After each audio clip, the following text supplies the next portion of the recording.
La condena del absuelto, caso Elidio Espinosa, a la luz de la última reforma legislativa, Ley 31592, habla sobre el tratamiento vía el recurso de casación de la condena del absuelto por la jurisprudencia peruana desde su aparición. Para darnos mayores detalles, hoy nos acompaña en Yaicuna Judicial su autor, el doctor Segundo Baltasar Morales Parragués.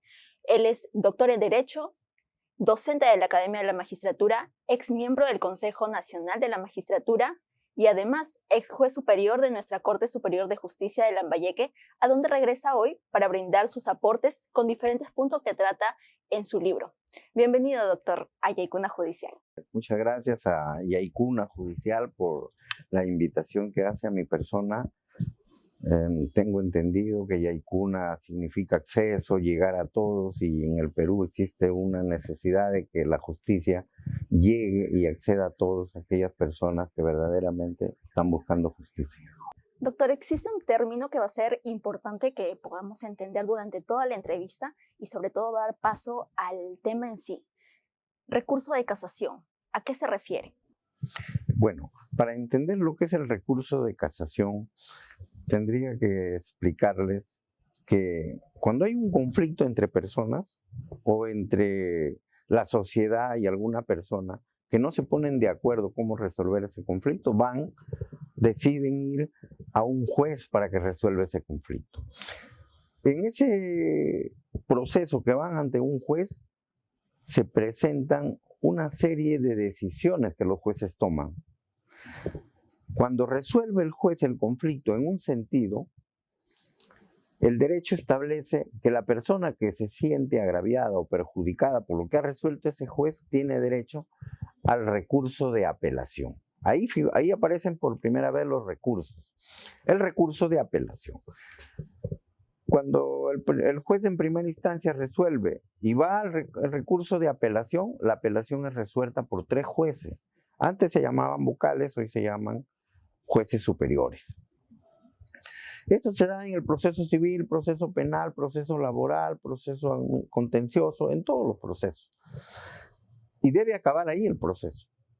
Pero hay un recurso que se llama el recurso de casación, que no es una instancia como los otros, porque la instancia es aquel proceso donde las partes van donde el juez, hablan con el juez, actúan las pruebas delante del juez que va a resolver. En el recurso de casación, las partes no van ante el juez. En el recurso de casación los que van son los abogados, informan oralmente a ver si se ha violado una ley, si se ha violado un principio o si se ha violado una ejecutoria que la Corte Suprema puede haber sacado o una ejecutoria que la Corte Interamericana de Derechos Humanos puede haber sacado. De eso trata el recurso de casación. Es un recurso extraordinario, especial, que generalmente es conocido y desarrollado por los hombres de derecho, en este caso los abogados, los jueces y los fiscales. Bien, doctor. El recurso de apelación sí es una instancia, ¿no? El recurso de apelación es una instancia, ¿sí?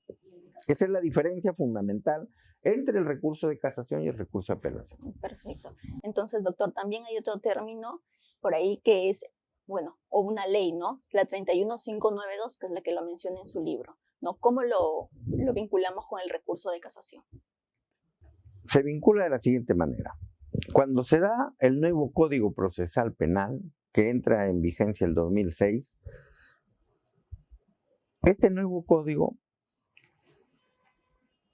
reconoce, a diferencia del código anterior del año 40, que el proceso penal tiene 2 instancias. Como le dije, en primera instancia resuelve a veces un juez solo, a veces son 3, y en segunda instancia necesariamente resuelven 3 jueces superiores. En los procesos civiles a veces gana una parte y la otra parte gana en apelación. En el proceso penal, como de por medio está la libertad de la persona, se presentó un caso muy singular, que es de que la persona que es acusada de un delito por el fiscal, que es de la otra parte, en primera instancia es absuelto. El fiscal, como no está de acuerdo que lo hayan absuelto a quien él considera que es culpable, interpone recurso de apelación. Ese recurso de apelación se va a la sala de apelaciones, que es resuelta por 3 vocales o 3 jueces superiores. Los 3 jueces, según el código, en su texto, conforme estaba redactado, podía condenar al que venía absuelto. Ahí aparece la figura de la condena del absuelto. Entonces, la mayor parte de los jueces dijeron, si el código me permite condenar al que viene absuelto, yo lo condeno. Porque el código lo dice, la ley lo dice. Pero el derecho no es solo ley. Aparte del derecho hay unos principios generales del derecho que se llaman. Y la Constitución dice, cuando el juez encuentra que la ley no es suficiente para resolver un caso, acude a los principios generales. ¿Cuál era el principio que se violaba si se condenaba, como decía el código? Es el derecho a la instancia plural. Porque nosotros estamos sometidos a un convenio internacional que se llama el Pacto Internacional de Derechos Civiles y Políticos y también a la Convención Americana de Derechos Humanos. En esos convenios se establece que toda persona condenada tiene derecho a que su condena sea revisada por un ente superior. Entonces, el Código Procesal Nuevo, que facultaba a condenar al que venía absuelto, ya no había otra instancia para revisarlo. Y eso, que aparece desde el año 2006, recién por primera vez se ve en debate en el año 2010, cuando una corte de Arequipa dice, si yo lo condeno a este señor, no va a haber otra instancia para que lo revise. Entonces la corte de Arequipa decide que se declare nula para que vuelvan a revisar en otro juicio oral otros jueces, y si lo condenan, podría recién en sede de apelación condenar. Cuando hay dos condenas, ahí sí está bien. Pero cuando hay una sola condena, es lo que se llama condena en instancia única. Entonces la Corte Suprema desde el año 2013 comenzó a sacar ejecutorias vinculantes. ¿Qué es ejecutoria? Una ejecutoria es que cuando la ley hay un vacío y algo que no está claro, la Corte Suprema llena ese vacío. Y la Corte Suprema dijo, no se puede condenar en instancia única a una persona, porque viola la Convención Americana de Derechos Humanos y las ejecutorias que ha sacado la Corte Interamericana sobre este tema. Entonces dijeron, mientras no se modifique una ley que crea esas instancias de apelación para que este absuelto que pueda ser condenado lo revise, nosotros como Supremo no vamos a poder condenar. Y desautorizaron y dijeron, mientras no haya esa ley, lo único que se puede hacer es declarar la nulidad. Y esto se vino respetando hasta el año 2018, en que la Corte Suprema, con unos nuevos magistrados, dice que sí se puede condenar, porque el código lo dice y hay que condenar. Y además que no se viola la instancia plural. Ellos sacaron otra línea jurisprudencial, nosotros le llamamos. Y ahí es donde se ve este caso de Lidio Espinosa. Que Lidio Espinosa lo absuelven, en la sala superior dice que deben condenarlo, declaran nulo, y así 3 veces han repetido, y al final la Corte Suprema le dice a la sala de apelación, si ustedes creen que pueden condenarlo, condénenlo, no se viola el debido proceso, ni se viola la instancia plural. ¿No? Eso hizo la sala, y condenó, y cuando se fue en recurso de casación, porque estamos diciendo que no había apelación de la apelación, la Corte Suprema dijo que estaba bien y los 30 años quedaron ahí. Una condena de 30 años. Estos señores fueron vía habeas corpus a la justicia constitucional. En primera instancia no le dieron la razón, en segunda tampoco, y en sede que le llamamos de agravio constitucional, cuando es constitucional, no es casación, sino agravio constitucional, que lo resuelve la Corte Suprema, el Tribunal Constitucional. El Tribunal Constitucional en octubre de este año ha sacado sentencia diciendo que en el caso de Lidio Espinosa, como no había instancia, se violentó el debido proceso. Entonces el TC declaró nula la casación de la Corte Suprema que validó los 30 años, reabrió el proceso, y el proceso en estos momentos, ayer llamé a preguntar, me dicen que están todavía en Trujillo preparándolo para mandarlo a Lima para que la Corte Suprema se pronuncie como instancia en sede de apelación de la primera condena que se dictó de los 30 años. Entonces, doctor, ¿esta ley 31592 puede aplicarse para casos ya resueltos donde se haya condenado a un absuelto? Según el Tribunal Constitucional, dice que como es una ley material, o sea, una ley del Código Penal, con ley material del Código Penal, se puede aplicar retroactivamente cuando favorece a los procesados o a los condenados. Entonces, si el tribunal lo ha hecho en 4 sentencias que ha dictado en este año, lo pueden hacer. Y los fueron condenados en instancia única, podrían abrir el proceso vía habeas corpus o de repente vía recurso. En el nuevo modelo ya no se llama recurso, sino se llama acción de revisión. Vía acción de revisión, y yo creo que sí es válido porque en el derecho penal es la única área donde no existe la cosa juzgada de manera permanente, sino que puede ser abierta, reabierta cuando se dan estos presupuestos. Si el nuevo Código Procesal Penal facultaba condenar al absuelto, ¿cuál es la razón por la cual la Corte Suprema finalmente dictó jurisprudencia vinculante que no se debía aplicar ese extremo del código, doctor? Porque si se aplicaba el extremo del código, se violentaba el debido proceso. ¿Por qué se violenta el debido proceso? El debido proceso quiere decir que tienen que respetarse todas las garantías a las partes que intervienen en un proceso, en este caso penal.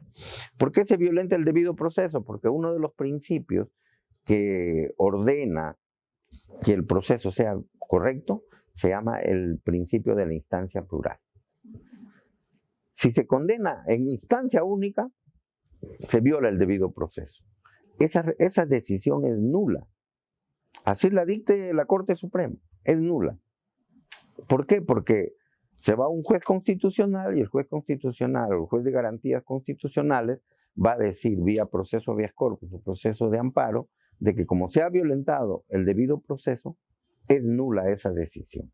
Eso es lo que ocurrió ahí. Por eso es que la Corte Suprema, para evitar que declaren nulas las decisiones que ellos pudieran haber tomado, dijeron, jurisprudencia vinculante no se puede condenar al que viene absuelto hasta que no se cree esa instancia. Y esa instancia recién se crea con la expedición de la ley 31592 en octubre del año pasado. Por eso es que el TC ha dicho que ahora todas esas condenas que se dictan en segunda instancia vayan a la Corte Suprema. Y si la Corte Suprema confirma esa condena, todavía tiene derecho el condenado a acudir en recurso de casación. Según lo que nos contó, los hechos ocurren en octubre del año 2007 y la expedición de la sentencia de la casación fue en agosto del 2021, ¿correcto? Entonces, esto hace un total de 13 años con 10 meses, con una condena de 30 años. ¿Por qué después de culminar el proceso penal con esta condena por 30 años contra los acusados, el Tribunal Constitucional finalmente decide reabrir el caso? Aquí hay un tema de actualidad que hoy día se está discutiendo a nivel nacional. El derecho peruano, penal peruano, es como una pirámide. Abajo está la ley, las sentencias, la constitución y en arriba están los tratados internacionales sobre derechos humanos. A nivel de la Corte Suprema se expiden las jurisprudencias vinculantes de la Corte Suprema. Y a nivel del TC, las sentencias del TC, que conoce vía agravio constitucional. Pero por encima de eso, en la cúspide, están los pactos internacionales que el Perú ha firmado de protección sobre derechos humanos. La Constitución dice que el Estado peruano está obligado a cumplir la ley, la Constitución y los tratados internacionales sobre derechos humanos que el Perú haya reconocido. Eso que está en la cúspide de la pirámide tiene que ser respetado. Y por eso es que el TC tuvo que en esa oportunidad que ve el caso de Lirio Espinosa, declarar nula esa condena de 30 años porque se había violentado el principio de la instancia plural. Si el TC lo validaba, seguro que estos señores se iban a la Corte Interamericana y la Corte Interamericana lo iba a declarar nulo. Porque nosotros estamos sometidos a la jurisdicción o competencia de la justicia interamericana. Por encima de la ley. Incluso la Constitución misma a veces tiene contradicciones en su texto. Entonces, ¿quién explica esas contradicciones? El TC, vía jurisprudencia. Y si el TC no lo hace, la Corte Interamericana lo realiza. Doctor, y el caso Lirio Espinosa, que es el que menciona en su libro La condena del absuelto, ¿qué enseñanzas puede destacar de él? Si bien es cierto, el libro se titula El caso Lirio Espinosa, el libro desarrolla instituciones procesales que deben ser respetadas por los jueces, los fiscales de todo el Perú y defendidas por los abogados durante un proceso penal, ¿no?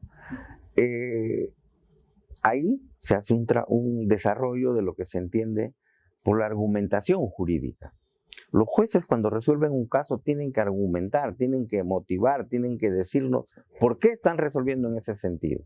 Y esa motivación o argumentación jurídica, que se conoce, es toda una teoría del derecho, que ha sido desarrollada ahora por Robert Alexis y otros estudiosos en España, Manuel Atienza, donde los jueces tienen la obligación de explicar por qué condenan, por qué absuelven, en base a qué pruebas, en qué leyes se fundamentan cuando toman una decisión.